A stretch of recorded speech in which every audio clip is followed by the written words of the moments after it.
Content monetisation interested form submit করার পর আপনার কাছেও কি এরকম ড্যাশবোর্ড শো হচ্ছে? তার মানে কি আপনি জানেন? মানে ফেসবুক আপনার কন্টেন্টগুলোকে রিভিউ করা অলরেডি শুরু করে দিয়েছে। তাহলে এখন আপনার করণীয় কি? এই বিষয়টা যদি আপনি না বুঝতে পারেন বা এই ড্যাশবোর্ডটাকে অ্যানালাইসিস না করতে পারেন, তাহলে আপনার কন্টেন্ট মনিটেশন সেটআপ পাওয়া পসিবিলিটি কমে যাবে।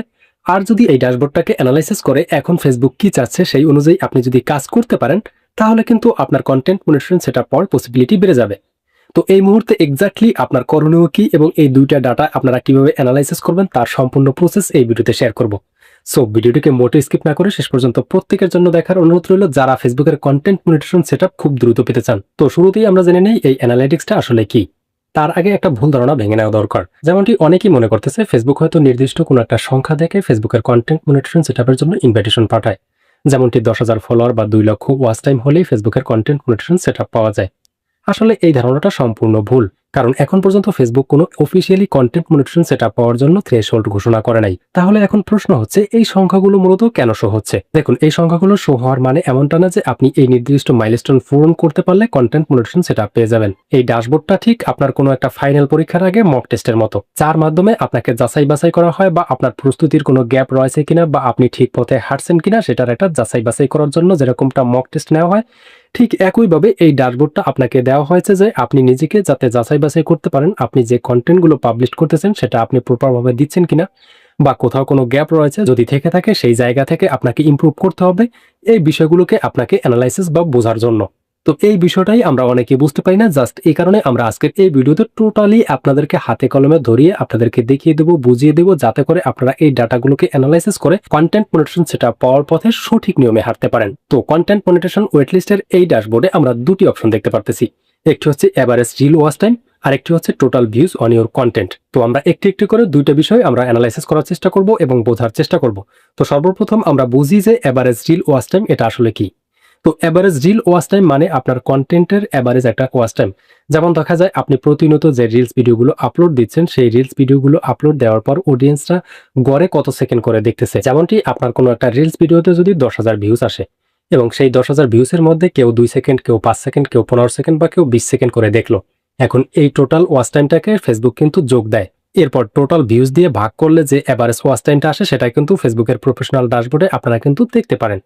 তো এভাবে করে আপনার প্রতিটা কন্টেন্টে এভারেজ ওয়াচ টাইমগুলোকে ফেসবুক কিন্তু ক্যালকুলেট করে দেখে। তো এখানে ফেসবুক এখন যে বিষয়টা আপনার কন্টেন্টের ক্ষেত্রে দেখবে সেটা হচ্ছে যে আমার এখানে আপনারা দেখতে পারতেছেন আমার এই বিষয়টা দিয়ে আপনাদেরকে বুঝাচ্ছি। তো এখানে দেখতে পারতেছেন এভারেজ রিল ওয়াচ টাইম এবং নিচে দেখতে পারতেছেন লাস্ট 28 ডেজ অর্থাৎ লাস্ট 28 দিনের অ্যানালাইটিক্স কিন্তু এখানে শো হচ্ছে। তো এখানে আমার ক্ষেত্রে দেখতে পারতেছেন নিচে লেখা রয়েছে ইউ 8 সেকেন্ড ওয়াস্ট। এখানে আরেক পাশে দেখতে পারতেছেন সিমিলার মনিটাইজেশন ক্রিয়েটর 17.8 সেকেন্ড। তো এখানে যে দুইটা বিষয় রয়েছে, একটি হচ্ছে ইউ অর্থাৎ আমার পেজে যে ভিউজটা হচ্ছে এভারেজ ওয়াচ টাইমটা আসতেছে, আরেকটি হচ্ছে সিমিলার মনিটাইজিং ক্রিয়েটর অর্থাৎ যারা অলরেডি কন্টেন্ট মনিটাইজেশন সেটআপ পেয়েছে তাদের পেজে আসলে কিরকম ওয়াচ টাইম ছিল। তো তাদের পেজে ছিল 17.8 সেকেন্ড অর্থাৎ 17.8 সেকেন্ড করে তাদের ভিডিওর ওয়াচ টাইম ছিল। তো এখন কথা হচ্ছে যে আমার যেহেতু 8 সেকেন্ড, তাহলে কি আমি কন্টেন্ট মনিটেশন সেটআপ পাবো না? আপনাদের এখানে অনেকের ক্ষেত্রে 17 সেকেন্ড করে থাকতে পারে বা তার চেয়েও বেশি থাকতে পারে, তাহলে কি আপনি মনিটেশন পেয়ে যাবেন? বিষয়টা ঠিক এমন না। এখানে জাস্ট আপনাদেরকে একটা পথ শেয়ার করতেছে, যারা কন্টেন্ট মনিটেশন সেটআপ পেয়েছে তাদের এভারেজ 17 সেকেন্ড করে ওয়াচ টাইম এসেছিল।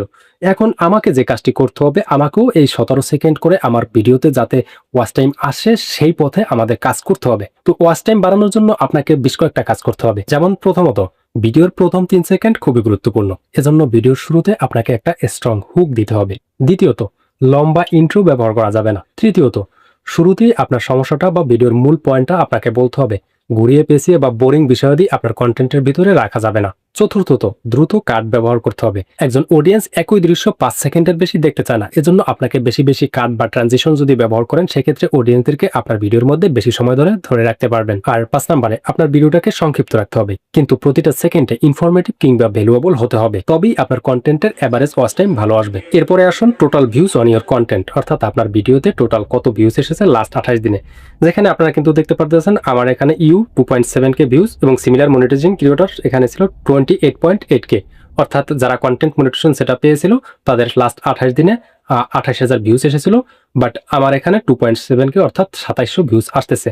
তো এই ডাটাটা আমি কিন্তু অলরেডি আপনারা বুঝে গেছেন যে ওয়াচ টাইমের বিষয়টা দিয়ে আমার এখানে লাস্ট 28 দিনে 2700 ভিউজ এসেছে, বাট কন্টেন্ট মনিটাইজেশন যারা এভারেজ পেয়েছে তাদের এভারেজ লাস্ট 28 দিনে 28,000 ভিউজ ছিল, তারা কন্টেন্ট মনিটাইজেশন সেটা পেয়েছে। তো এখন বিষয় হচ্ছে যে আমাকে যে কাজটি করতে হবে, আমার এখানে যে ভিউজটা রয়েছে সেটা কিন্তু যথেষ্ট না, এজন্য আমাকে ভিউজ বাড়াতে হবে। আর আপনার এখানে যদি সিমিলার মনিটাইজিং ক্রিয়েটরের সাথে সমান সমান থাকে, তার মানে আপনি ঠিক পথে হাঁটতেছেন এবং যেভাবে কাজ করে আসতেছিলেন ঠিক একইভাবে আপনাকে কাজ করে যেতে হবে। আর আপনার এখানে যদি কম থাকে সেক্ষেত্রে আপনাকে কাজের গতি আরো বাড়াতে হবে। যেমন আমার এখানে ওয়াচ টাইম প্লাস ভিউজ দুইটাই কিন্তু কম। তো ওয়াচ টাইম বাড়ানোর জন্য কি করতে হবে সেটা কিন্তু আমি অলরেডি বলে দিয়েছি। আর ভিউজ বাড়ানোর জন্য আমাকে যে কাজটি করতে হবে, কোয়ালিটিফুল কন্টেন্ট এবং কনসিস্টেন্টলি কন্টেন্ট আপলোড দিতে হবে, অর্থাৎ প্রতিনিয়ত ধারাবাহিকভাবে কন্টেন্ট আমাকে আপলোড দিয়ে যেতে হবে, তবেই আমার ভিউজ বাড়ানো সম্ভব বা আপনাদের ভিউজ বাড়ানো সম্ভব। অর্থাৎ এই ড্যাশবোর্ডটা ইগনোর করা যাবে না। সিমিলার মনিটাইজিং ক্রিয়েটরের সাথে আপনার ওয়াচ টাইম কিংবা টোটাল ভিউজ যদি সমান সমান থাকে সেক্ষেত্রে আপনি ভাববেন আপনি ঠিক পথে হাঁটতেছেন। বাট আপনার এখানে যদি কম শো হয় সেক্ষেত্রে আপনারা ওয়াচ টাইম এবং টোটাল ভিউজ বাড়ানোর জন্য যে প্রসেসটা বলে দিলাম সেই অনুযায়ী আপনারা কাজ করবেন।